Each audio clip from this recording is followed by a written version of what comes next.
മുഖ്യമന്ത്രി ചർച്ചയിൽ നിലപാട് തുറന്നു പറഞ്ഞ് കോൺഗ്രസ് എംഎൽഎമാർ. മുഖ്യമന്ത്രി പദവിയിലേക്ക് എന്തുകൊണ്ടും യോഗ്യൻ വി ഡി സതീശൻ എന്ന് കെ പി നൌഷാദ് അലി റിപ്പോർട്ടറിനോട് പറഞ്ഞു. ടി ജെ വിനോദും ദീപക് ജോയും വി ഡി സതീശനെ വീട്ടിലെത്തി കണ്ടു. കെ സി വേണുഗോപാലിനെ പിന്തുണച്ച ചടയമംഗലം നിയുക്ത എംഎൽഎ എം എം നസീറും രംഗത്തെത്തി. മുഖ്യമന്ത്രി സ്ഥാനത്തേക്ക് ആരെന്നതിൽ എംഎൽഎമാരുടെ മനസ്സറിയാൻ ഹൈക്കമാൻഡ് നിരീക്ഷകരെത്തും മുമ്പാണ് നിയുക്ത എംഎൽഎമാർ പരസ്യ പ്രതികരണം നടത്തിയത്. മഞ്ചേശ്വരം മുതൽ പാറശാല വരെ വ്യക്തിവോട്ടുള്ള നേതാവാണ് വി ഡി സതീശനെന്ന് പൊന്നാനിയിലെ നിയുക്ത MLA K P Naushad Ali. V D സതീശന് മഞ്ചേശ്വരದಿಂದ പാറശാല വരെ അദ്ദേഹത്തിനൊരു വോട്ടുണ്ടായിട്ടുണ്ട്. ആ വോട്ടുകൾ യു ഡി എഫിനെ മുന്നേറാൻ സഹായിച്ചിട്ടുണ്ട്. പ്രതിപക്ഷ നേതാവിന്റെ വീട്ടിലെത്തിയാണ് ടി ജെ വിനോദും ദീപക് ജോയിയും പിന്തുണ അറിയിച്ചത്.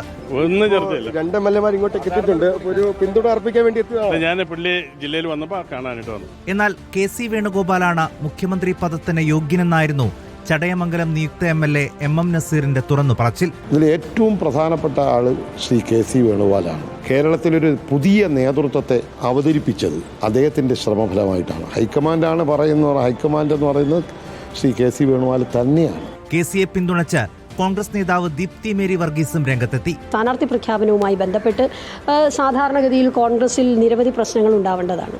ആ പ്രശ്നങ്ങളൊന്നും ഉണ്ടായില്ല. അവരെയൊക്കെ ചേർത്ത് നിർത്തി മുമ്പോട്ട് പോകുന്ന വലിയ റോൾ ശ്രീ കെ സി വേണുഗോപാലിന്റെ നേതൃത്വത്തിൽ അത് ഉണ്ടായിട്ടുണ്ട്. News desk reporter.